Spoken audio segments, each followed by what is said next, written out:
Hi there, welcome to Cosmic Soul Alignment. I'm Dawn, and on this episode, we are welcoming back a lovely returning guest, Joan of Angels.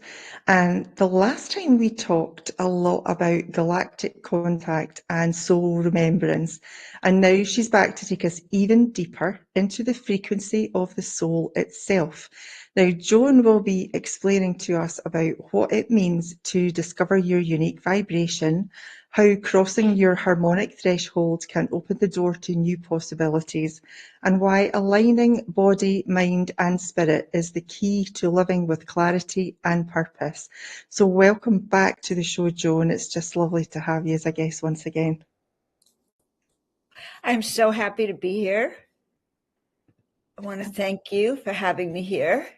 You're welcome. It's always lovely to have you. You're such an old friend at this point. I just love doing this with you. We were just saying before we went live there that we've probably done this several times in our lifetimes. Probably, most likely, yeah. Which is interesting because, there's a recurring theme in life. Mm-hmm. And I think we come back with certain people and certain people resonate, and it's all about resonance. Yeah. Mm-hmm. And when you find those people you resonate with, meaning you vibrate with, you just want to do more with them. That's very true. It is. Right? Yes. Yeah. Hence the saying, do what resonates with you. Right. Do what feels right. What does that mean? Right. Do what feels right. It feels like it aligns with you. That when you do it, you feel really good. Yeah. And that's the goal. It is. Okay. Discovering your soul frequency. How would you describe soul frequency? Well, and that's how we just started. Soul frequency is that vibration that you resonate with, where you are in that resonant code, how you vibrate. Are you down in the lower frequencies where you're back in the emotions and the negative emotions and the fear and the worry and anxiety? Or have you moved your consciousness up to the higher realms? And so soul frequency could be measured, literally measured from 0 to 10 or 0 to 100 to see where you align on that vibrational frequency. The higher you align, the more you are able to kind of have a perspective of what's going on. You can be more in a neutral zone. You can start to actually access your gifts and what you're here to do. So if then we are not in alignment with our soul frequency, how does that show up for us? Oh my God. So let's talk about misery. It's like, here's the thing. I was very successful in most of my life, a successful chiropractor. I had everything. I was really walking on the right path, and then disaster struck and I lost everything. And it wasn't until I started to understand, until my guides told me to paint 33 angels in 30 days so that I could start to learn to change my frequency and have this whole new energy, that I was able to start to really rebuild my life. So everything's about the frequency we carry. Mm-hmm. Mm-hmm. It is, absolutely. Hold on. Sorry, technical glitch there. Carry on, Joan. Sorry. Da-da-da-dum. So, all right. So when we are out of alignment with our soul frequency, okay, when we're out of alignment, we could tell in our body. So for me, I know that when I start to get stomach anxiety, like really anxiety, and it centers in my body, and suddenly I can't sit still, I can't eat, I'm like this, that is a definite, clear-cut example that something's not right within you. And I've had that a lot. So one time I had this investment years ago, and I had $50,000 in it, and suddenly I knew that it was the wrong investment, and the time to get your money back was already past. But I just woke up, couldn't sleep, couldn't eat, until I actually called them to get my money back. And so there's an uncomfortable feeling. Our soul has a way of letting us know when we are not walking our path, or when we're doing something that's out of alignment. That's why it's called out of alignment. not in harmony with your soul frequency. And so much of our lives are spent not in harmony with ourselves. When we, you moved off to an island, which is great, but leaving the rest of us back here dealing with busy lives here in the United States, and running schedules and being in a lifestyle that really demands your total attention, that may not be the soul frequency for many people. Being in a city is not necessarily aligned with a true soul frequency. So the key is to actually start to ask yourself, how do you feel in different situations? And if you notice, or with different people, because it's not just situations, it's actually different people.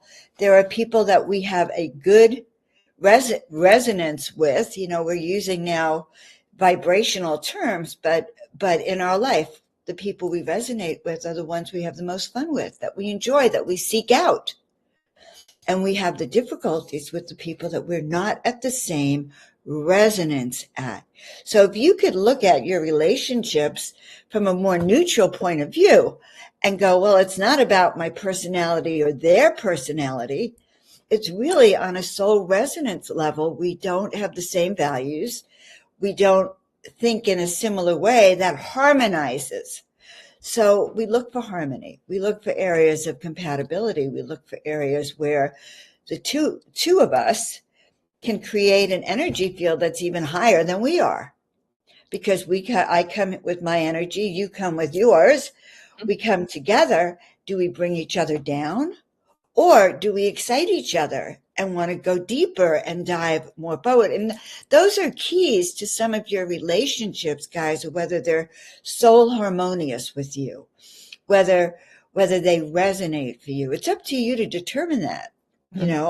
I teach a discernment scale. And it's kind of interesting. I saw a big article on discernment today, on being able to see ahead of time what's going to happen, so that you could avoid it. But the discernment scale is very simple. I may have even taught your people this. We have a horizontal line. So imagine it in front of you. And on the left is 0, which is dead, turned off, not alive. This is neutral. And here is turned on fire, and raring to go. So if I ask a question of a client or of you, it's like, close your eyes, and on a scale of 1 to 10, how does this fit with you? How does this sit with you? How do you feel? How does being around Joan make you feel? Are you turned on, turned off, or excited, or just like, oh, no? And then you're not going to learn from me. By the way, that's how you know if this is going to be your teacher or your coach or your best friend, is by the way they resonate with you.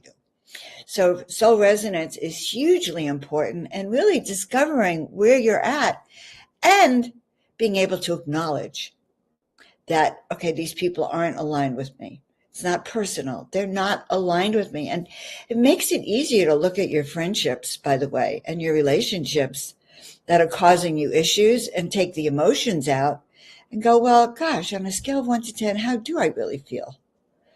And then take action that way. Because it's very, very hard in relationships, isn't it? Because I think we've all been in relationships that haven't been right, but we've really not acknowledged that. I've been in a few relationships where I have that knot in my stomach and it just doesn't feel right. But I didn't do anything about it until I was forced to do something about it. Right.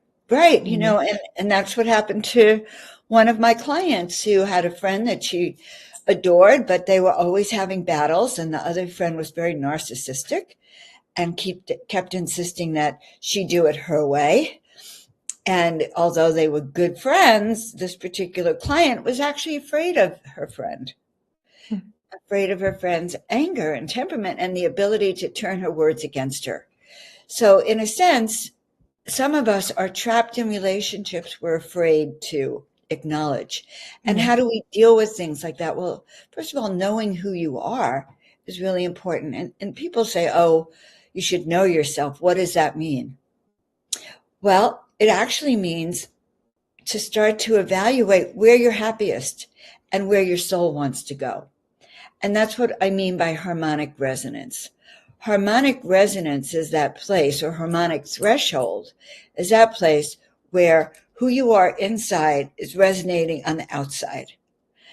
You're in alignment with actually what you believe. And that's a process to get to understand your values and what's important to you. And many of us discard that. We discount it. So maybe we don't drink, we don't smoke, don't do these things, but our friends do, or we hang out with people who do, and we find ourselves uncomfortable. Yeah. Uncomfortable means you're not comfortable, you're not at ease, your soul's not resonating. Leave the situation if you can. Why? And then we get to this. Why? What's so important about my soul resonating? I'm asking my own questions now, Dawn, but you gave me permission. What's so important about our soul resonating means that if we get back to remembering, each of you came here with a mission. You came here to do something on this planet. You volunteered. You were told, and you knew, and you were allowed to volunteer here because you had skills that were needed down here on planet Earth.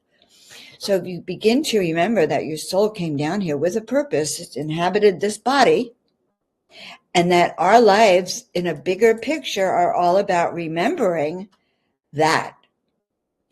Because we come down here within moments, our memory is erased. And we grow up having to rediscover why we're here. Because even though it's like on that soul contract that there's a divine blueprint that has all of our skills and what we're encoded to do, and it is our clipboard, it's our cheat sheet, but we have to access it. And the key is, in how do we start to access these soul memories and begin to remember why we're here, so that we can actually align with that and understand how to the way through the uncomfortableness is starting to understand your higher values, your true self, your true visions, and start to access those. Does this make sense, Dawn? Absolutely. I know we incarnate here, and we have what we would call just this veil between us and everything, and we don't know what we're supposed to be doing here. We're kind of thrown down here to do it ourselves, to try and figure it out for ourselves. And it would be a lot easier if we had a little bit of a hint sometimes. I mean, I don't know that. I don't know that I'm 100% on the right path, but I'm doing what feels right. Not everything feels like it's 100%, so I play with it a little bit. But it's hard work to try and find out what it is that you're supposed to be doing, for your own soul's fulfillment. Well, we say it's hard work. It requires being faithful almost to the concept. It requires, looking at your choices and your choices on a daily basis, really, literally. Do you eat food that depresses you, makes you hungry, makes your blood sugar go wild? Mm-hmm. Or do you eat food that kind of vibrates within you? That's alive, that's living, that allows you to be your best self. Do you watch TV and deaden your senses every night? Or do you read a good book? Or do you write? Or do you do a craft? Or do you cut off the phone and start to go back into who I am? And do you meditate? Do you ask questions of yourself? But all of this is not promoted in our society, Dawn. Mm-hmm. Mm-hmm. So this is when you stand out like a sore thumb, in a sense, in your own way. It's about breaking free from the masses and differentiating who you are by really pulling back what doesn't serve you and start to dive in with what does. Yeah, of course you may not know, but you do know. Your soul actually does remember. It's just your ego here doesn't. But you can find your answers in looking at the people you love to be with, the things you love to do, the memories you have of your childhood, of what you always thought you would be doing. And I always recommend when we start working on soul vision work and what am I here to do and my mission, my purpose, I always recommend getting a big poster board. The bigger, the better. You put yourself in the center. There's me. And then you start putting spokes out with all these different qualities of, kindness, compassion, beauty, truth, discernment, clairvoyance, all the things that might describe you. And if you can't think of them, then you ask the people around you, how would you describe me? How do you feel when I'm around? And get the feedback. This is one of the few times that I suggest you get feedback from the world around you also. And before you know it, you can add on to this every single day. It's like, oh, I like to cook. I didn't realize how much I like to cook. Like things like that. Or I love running. It could be random. Every person's different, but you get this out there. You're in the center. You have a wheel with all of these different aspects. You can work on it for several weeks, and you'll be surprised how that starts to become a blueprint for you, where you begin to see themes and patterns. And other themes and patterns are, where do you give up your power? So part of this soul vision, it requires us to bring back pieces of ourself, pieces of our soul that we may have lost or given away. Now, why do we give it away? What do you think controlling relationships are about? Because it's easier to give away your power than to stand up and start to remember who you are. Mm-hmm. And if you think about it, this is kind of interesting. We come in with a purpose to do good, to be light workers, to be on the good side, the light side. But there's a whole contingent that comes in, and these are agreements you even make, that they're here to thwart you, to make sure you do not ever access this soul vision we're talking about. And so they've come in to thwart you. They could be parents, friends, institutions, everything, but it happens from day one. It's on purpose. So here's your divine blueprint, your guides, your angels, they all know your divine blueprint.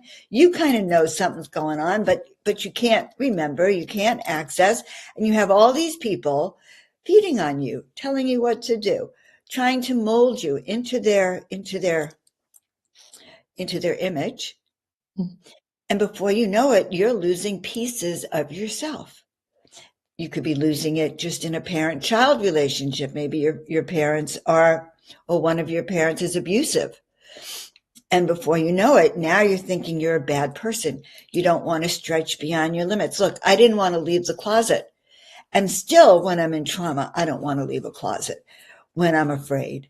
And that memory of an abusive father comes up for me. But then I remember I chose my dad.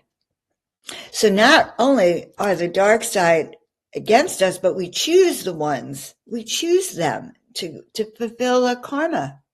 And so what is life about? Life is learning to recognize the challenges that you have, learning to overcome them, release them, identify them, learn how you learned from that. So what did I learn from hiding in a closet?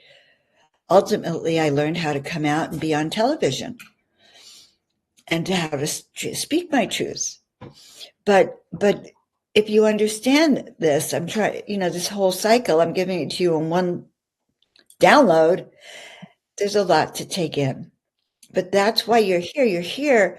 Your sole purpose, first of all, is to remember. And that's a lifetime. It's not an instant fix, is it? It's not overnight. No. And then, I was a doctor of chiropractic for many years, and I'm good at telling people what to do, how to do it, what to eat, how to live your best life. And there were times in my practice I was not doing what I was telling people to do. And in the end, that shows up because each of us has our own path to walk. And you can't get away from walking it.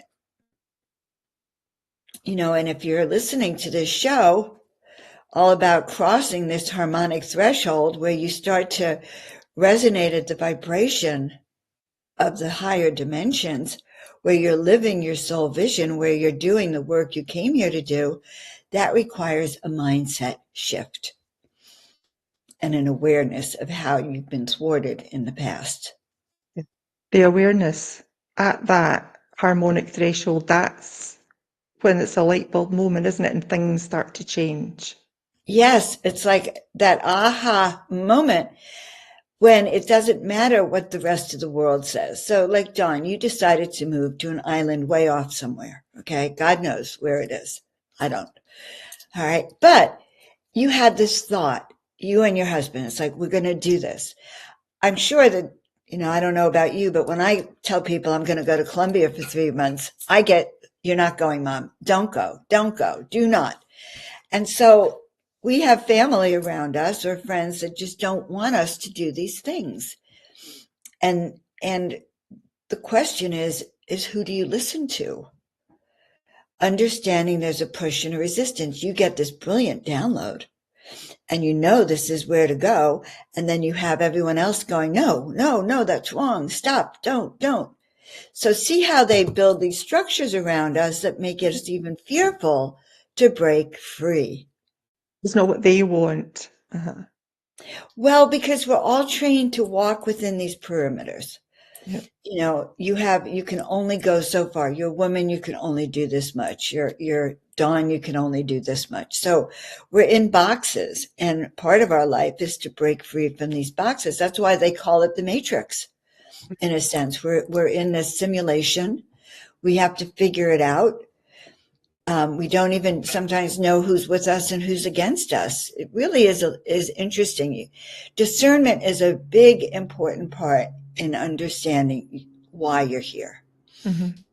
Yeah, it is. One of the things that left me, that didn't resonate with me any longer, was drinking alcohol. It's been something over the last 5 years. Now, I'm from Scotland, and everybody drinks in Scotland, right? A lot in Scotland. And that's just the culture, and that's the way I was brought up, in that type of environment. But for the last 5 years, it's just I just couldn't do it. It didn't make me feel good after it. I was fed up nursing the banging headaches the next again day. But I actually came to the awareness that um, I was actually able to have a good time without drinking. And there was other things to do rather than go and sit in a pub all night and fill myself with toxic fluids, which didn't make me feel good the next day. So that it just turned my life around, But that's the kind of big change I had at that time, and also around not caring what other people thought. That was a big, big change for me, because I always thought, oh, can't say this just in case so-and-so gets upset with me, or I better not do it this way because somebody might not like it. Therefore, I would find myself retreating into myself, and I was dampening down my voice, but these things didn't resonate with me anymore. So these are the changes that I made, the two big changes that I made. So I absolutely get what you're talking about. Right. And it's a big moment. It Yeah, it really is a is. big moment. It's And liberating. It's really freeing. right, it is really freeing because suddenly you have the confidence and the courage to walk Yeah. away from Mhm. that which doesn't serve you anymore. So many people in our field had corporate jobs, that really repressed them. They may have excelled in them, made a lot of money, but in the end, their humanity and their soul frequency, they had to shut down their feelings. They had to shut down their intuition. And if you're an intuitive, like I know you are, or I am, and many of our listeners are, that could be that repression literally extinguishes your flame. Yeah, it does. Dampens you down. Right? We're just like flames, and a flame needs certain fuel to move, to burn Yeah. brightly, and does not need people around to pour water on us to shut us It- down, which is what yeah. happens. Yeah. It's a fear thing, isn't it? I know there's a lot of people that they fear letting go of what they no longer feel aligned to. So what would is there any tips that you could give them for those that are fearful about, letting go of the things that don't serve them, as you said? Oh boy. Well, I can tell you that in 2020, I went through a phase so strong. I would have dreams and visions at night that I was in a rushing water and I was holding on to the cliff like a crab for dear life. And that's how I felt in 2020. Or that I couldn't let go and I was in terror. Now think of the energy it takes to hold on like that, boom, boom, like that, to not let go. So how did I get through that? It took me a couple of years. It was not an instant overnight to allow myself to get back into that flow. But really, honestly, to be able to let go is huge. You might have to talk yourself into it, but you can start by looking at what isn't working for you to really give yourself the courage. So, you do this poster board that I'm explaining to you, Yep. that you have all the things about you that are amazing. Okay. You can also do a little poster board, but it has to be very tiny because I don't believe in pushing that up, of the things that aren't working for you, a little one, or the people that aren't working for you. Now, you have to be alone to do this. You have to be willing to face your shadow. You have to be willing to face the consequences. So honestly, this harmonic threshold, this shift into resonance requires a fearless inventory, kind of like AA. You mentioned giving up drinking.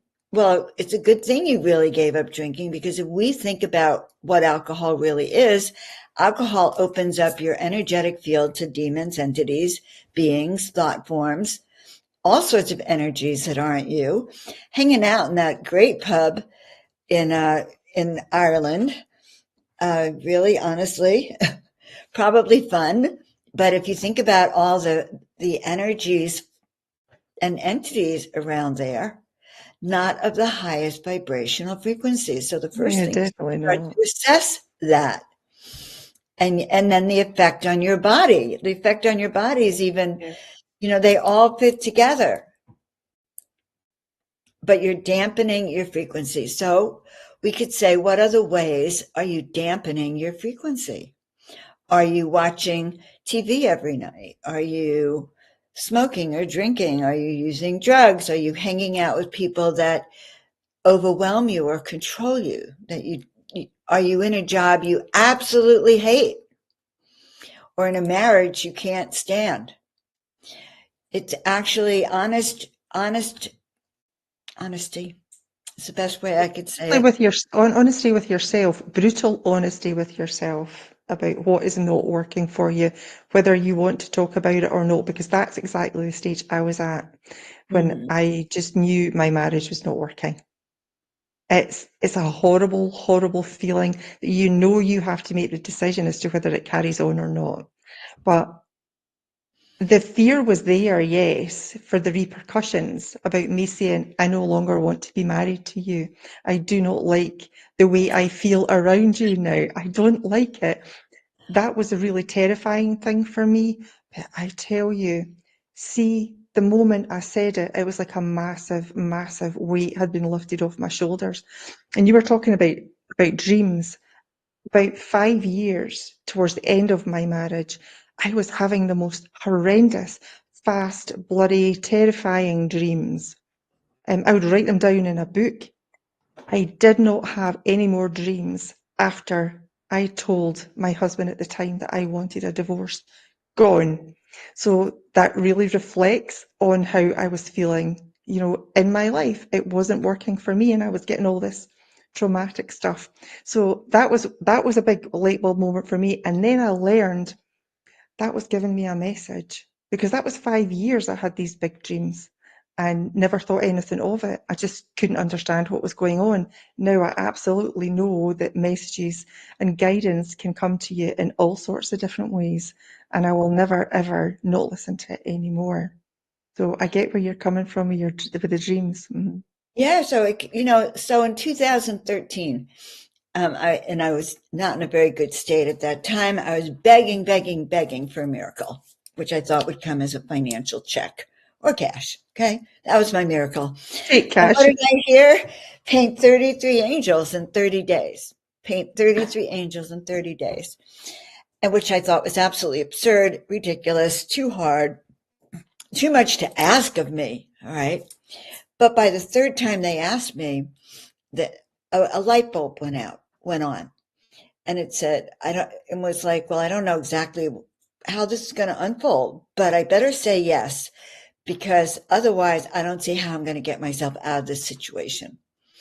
And so suddenly I had a yes, because I knew. And then as I began painting and the art began through me, and they told me I'm a paintbrush for the divine, none of that would have happened had I said no. But that was my harmonic threshold. It didn't happen instantly. It happened when I said yes, and I started to step into that new energy, that new frequency. And believe me, when I got named Joan of Angels, and then I had to tell people I was Joan of Angels, that was even worse. That wasn't, like, oh, yes, I'm Joan of Angels. Hi. I was terrified. And I was terrified. Why? Because I was that crazy woman in the corner, that woman who calls herself an angel. So Matt Kahn talks about it too. If you know Matt Kahn, he's does a lot of angel teaching. He talks about that moment where he realizes he was that guy, that weird guy who talks about angels. I'm that weird woman who talks about, who even thinks she's Joan of Angels. You have to understand that took me 7 years to fully align with why I'm here, and fully align because why? I had a lot of judgments about coming out as Joan of Angels. I had my daughter elbowing me one day in a shop saying, "Do you have to say that, Mom? Shh. Can you not talk? Can you not talk?" She pulled me away in the store where we were talking to these people. She said, "Mom, do you have to say those things? Can't you just tell them you're Dr. Hangarter? Why do you have to say you're Joan of Angels?" So being in our resonance, because Dr. Joan of Angels Dr. Joan Hangarter may have been impressive in one way, but I wasn't feeling that anymore. Wasn't I was feeling being it. Mm-hmm. Joan of Angels. And it took me a long time to have that courage to be who I am. And so that's why I share this, that when we find that resonance, when I can go on stage and say, "I'm Joan of Angels," and, wait for everyone to applaud, of course. Now, when I do Absolutely. that, it's because I am in resonance now. Yeah. And I'm coming out at a higher vibration than my normal, everyday, funky self. I'm coming out as the resonance of who I stand for. Who you are. Mm-hmm. Who you are inside at soul level. Yes. And so we look for opportunities where we can resonate inside and outside. Yeah, Like our absolutely. show. Yes. Well, it took me a long time to do this. I was terrified to get my face on camera. This was a massive step for me. But I'm 2 years going and feel so much better about it. So also stepping out your comfort zone a little bit, eh? But you did that because you were guided to do this, right? Mm-hmm. So now, 2 years later, telling that self of yours 2 years ago, what would you tell her? For it. Just do it. Listen, say yes. When Just you do it. hear that guidance, do it. Absolutely. Yeah. Okay. Now's a good time. Let's just take a quick break. Joan will be back just really shortly. Hang with us.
Welcome back to Cosmic Soul Alignment. I'm here with Joan of Angels again today. She's a returning guest. It's wonderful to have her. And we're talking about harmonic resonance today.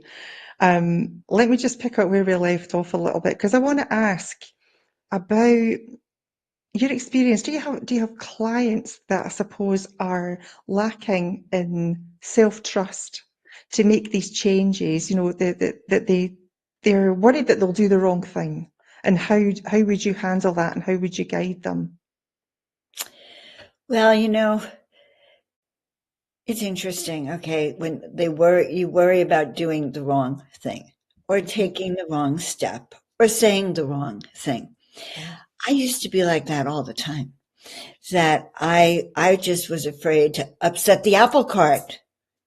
I was afraid to tell people the truth about what I wanted or what I needed.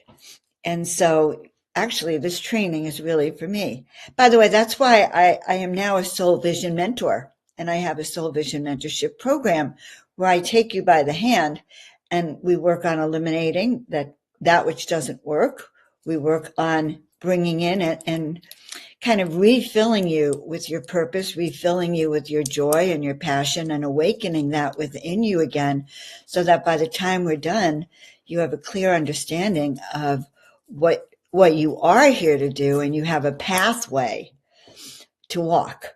In other words, you kind of understand the things that make you up. So it makes it easier to let go, to kind of, for those of us who hold on, to let go and start to walk that path. There's no easy way. Honestly, imagine yourself on a bridge. Here's one side of the bridge. You want to get to the other. It happens in life all the time. We drive. We got to go from here to here. Do you want to be in an old beat up car? That's just, if you're just squeaking along, but you're still going to have to get from here to here. And so if you want to grow, if you're not happy. Now, if you're happy with where you're at, don't worry about it. But if you realize that there's something really missing, then you're going to have to start taking the first few steps. Now, one of the ways I like to work with people is that I always see us on the mountaintop, and right below the top, we're in a cafe, the Joan of Angels Cafe, drinking the Joan of Angels special chai tea latte, okay? Or however we describe it, but you're sitting there with me, Delicious. right? You're sitting there with me, and we're looking out at the world together. So we're miles up. We have a new perspective, and we kind of lay out the path down here. You can see, and we look at each of those obstacles as sort of like a roadblock. What do you call those, those things that go round in circles with the cars? You just drive and then it makes you go around a circle, and then Like a roundabout. thank you. The roundabouts. I Yeah. first learned of roundabouts in the UK. A roundabout. So you sit there and you see yourself down there going on that roundabout, and we work on how you're going to get out of it. And so that you can keep going straight on your path again. No path is ever straight. It's not like you wake up, oh, here's my destiny. Boom. You're going to get it right. Backwards and forwards. Yeah. But you don't forget. So a soul that's really meant here, that's here as a volunteer will not forget it. It'll be that nagging in your soul, that squeaky voice that says, time to stop doing this, or time to go somewhere else. Yeah. And those little wee voices are your guides, your higher self, your guides, your angels, trying to wake you up, to pay attention, to make this shift. And honestly, I kind of really do understand this process, because my whole life has been a sort of a journey to get out of fear, to get out of depression, to get out of loneliness, to get out of all the things that I surrounded myself with. I was not a happy camper. Yeah. And I had to really learn how to let go of my baggage. And how to find my purpose. I didn't even think I had a purpose, Dawn, because I couldn't see a life beyond 28. I couldn't see what I could do with my life or who I was or anything, and it drove me crazy. Mhm. Fortunately, I found chiropractic because my guides told me to go to chiropractic school, and I said yes. If I hadn't said yes, I don't know what would have happened to me. Mhm. But but the key, guys, is when you get those clues to really say yes. I heard a voice one night telling me to go to chiropractic school, and the next day I enrolled. I don't know. It just made sense. I was so lost. It just made sense. And when I got home that day, there was a check in the mail from my grandpa's insurance company for me. That was the exact amount of my tuition, which was a confirmation that I was on the right path. Good. I think I sometimes relate it to, being stuck in the past because that's familiar to you. It's an egoic thing. And I talk to my clients and say, I'm not telling you to jump out an aeroplane with a parachute if you're trying to get past your fear of heights. I'm talking about one little step at a time that takes you out your comfort zone, and I think it's important to understand that because it might feel like you're about to jump out that aeroplane. But once you put your foot out there, it makes you feel so much better, just like I did with the TV show. Somebody asked me if I wanted to do it. I'm like, it just felt so right. And I was Right. like, yes. And then it wasn't until we were getting some training and I was sitting waiting to do my first show, and I'm like, what have I done? Honestly, that I was just sitting I was terrified and I was so scared doing that first one. But once you've got that under your belt, that's another thing you've accomplished, and you feel so much better. So every time you're moving and you're growing and you're raising your frequency. Right. And you're raising other people's frequencies because that's one Those of your around you, soul yeah. callings was to share your wisdom and your truth online. Mm. And so imagine how frustrated you'd be if you hadn't done this, you Yeah. know, because you reach a lot of people and now you're on an island very far away and this is the only way to reach us. But but it gave you power to move to your next step. Yeah. I'm on the other side of the world to you, just about. But but that's okay. And that takes a lot of courage to Mhm. follow that vision and to say yes and 2 years ago you were guided to start doing this show and now you actually have the show going on, which I think is amazing. I love it. I Yeah, know it it's been a keeps you big shift in my connected. life, but it felt good, and the move felt good, still does. So yeah, it has been. It was a big move, but it's something that we knew was right, and everything we did to get here just all fell into place. So that was what told me that we're on the right track. Yeah, so when you follow your soul vision and you listen to the calling, because honestly, like it's a calling inside, it's like someone's calling you and saying, you got to do this, you got to do this. And it's not anyone you know, it's coming from Mhm. all in here, and you act on it, it's life transforming. And that's what I teach. So when I work with people on our soul vision, it's really how do you listen to that gut feeling and really follow that guidance of that call, which Mhm. is a little bit mysterious because it doesn't come in a handwritten piece of paper that says, okay, Dawn, you do this show. And then before you know it, you're going to leave, you're going to be flying off to God knows where. And it all started when you stopped drinking, by the way, and you started to listen. And if you notice, there's sort of a synchronicity when you look back on the path that you've been guided to walk. Yeah. But Hmm. trust me, guys, you came down here with a mission. And the first mission is to remember and to wake up and to say yes, like Dawn did.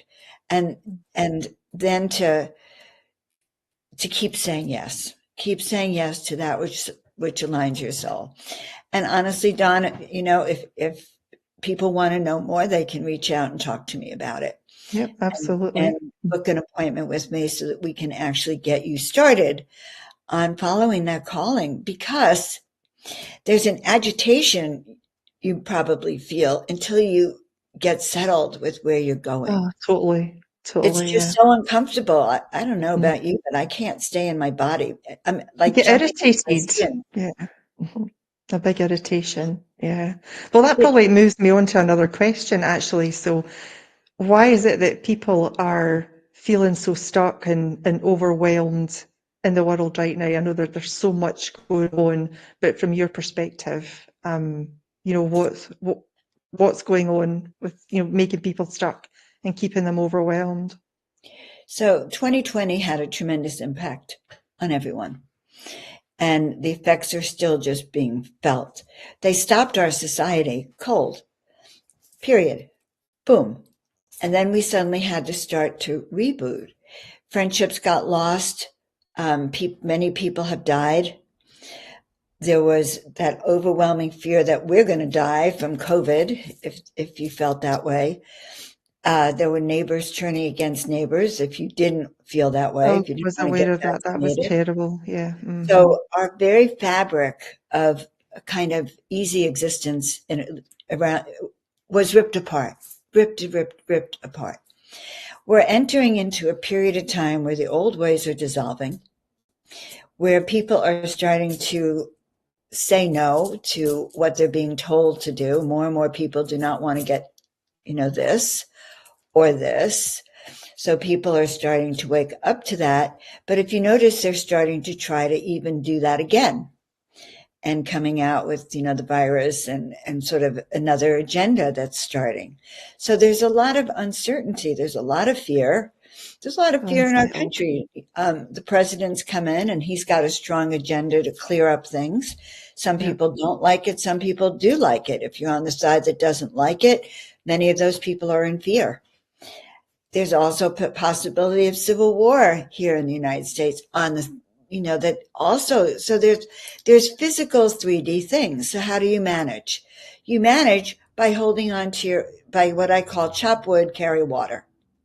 You manage even if you're feeling stuck, or that you manage by finding patterns in your life that sort of lead to the next step for you, and just focus on what you and your family are doing and how you can support yourself better.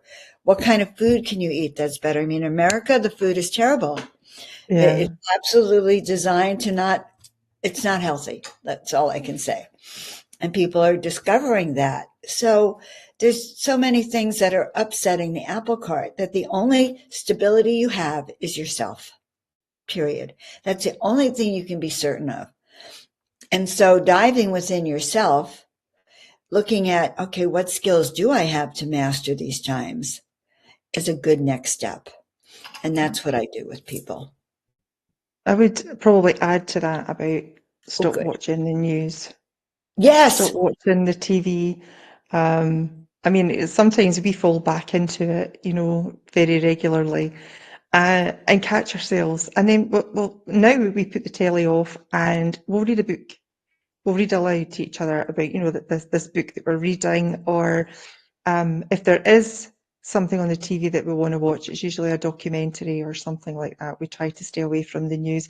I just get so bored with it now, because sometimes I find it's not news, it's just fear mongering and lots of fear here and lots of fear there. Right. And my brain can't handle any more of this. I'm not interested in living in fear so often now. Right. It's injecting fear, and it's Mm. also mass programming. When you Yeah. turn on every channel and they use the exact same languaging to describe the exact same situation, you know that it's mass programming. They Mhm. want you to believe a certain way, whatever it's about, it doesn't matter. It's not you. It's being told what to do. Even if you have if part of you is skeptical because everyone else around you is listening, or they're repeating it over and over again, Yeah. having Mhm. confidence in your own identity is probably a very important step. Starting to claim that inner resonance with yourself of, what you accept, what you don't, who you are, who you're not. That is the only way to deal with some of what's going on now, because it's Mhm. going to continue for quite a while. I think it will. It will. But it's, things are changing, and that's always good. That's always good. Shake things up a little. It might topple over the apple cart like you were talking about, but I think it's all going in the right direction, and I'm very hopeful that things are going to work out, sooner rather than later, for the world. And then we'll have a lot more stability and we'll not have that agitation going on, because I really do sense a lot of that in many different areas of the world, which is very unfortunate.